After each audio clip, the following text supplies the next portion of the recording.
Décidément, les galères enchaînent pour Rofrane Bambara. Celle qui a récemment confié vouloir prendre du recul avec les tournages de familles nombreuses, la vie en XXL TF1, a partagé des nouvelles inquiétantes en story Instagram vendredi 8 juillet 2022. Elle a été victime d'un gros malaise qui l'a rendue inconsciente un certain temps. Ce matin, en allant prendre mon petit déjeuner vers 7 h, j'ai fait un malaise. Si est-il la première fois que ça m'arrive? Je ne me rappelle de rien du tout à part ouvrir les yeux et appeler Nasser à plusieurs reprises. Je sais pas combien de temps ça a duré et combien de temps je suis restée sans connaissance puisque tout le monde dormait à la maison, a-t-elle fait savoir.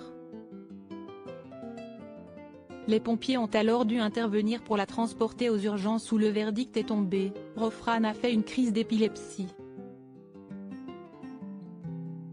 C'était vraiment traumatisant de ne pas savoir ce qu'il s'est passé, de ne pas se rappeler comment ça s'est passé, mais le principal, si est que ça aille mieux grâce à Dieu, a-t-elle conclu. Au lendemain, la maman des quadruplés Nour, Hajar, Chemsidine et Keiridine, 4 ans, a donné de ses nouvelles à ses abonnés.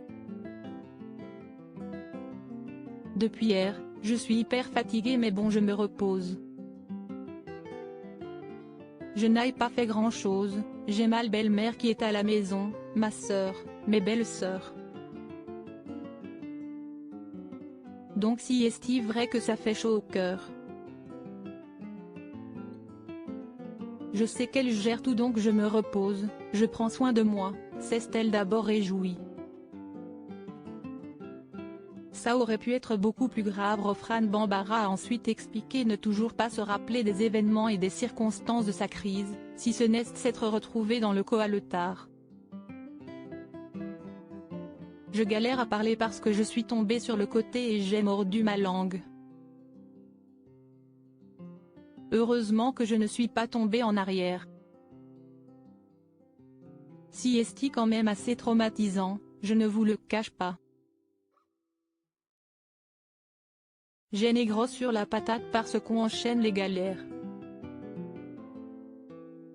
Si est une accumulation, la fatigue, le stress. Il faut que j'apprenne à écouter mon corps, que j'arrête de vouloir surpasser mes limites. Parce que je me rends compte que ça aurait pu être beaucoup plus grave, a-t-elle encore confié.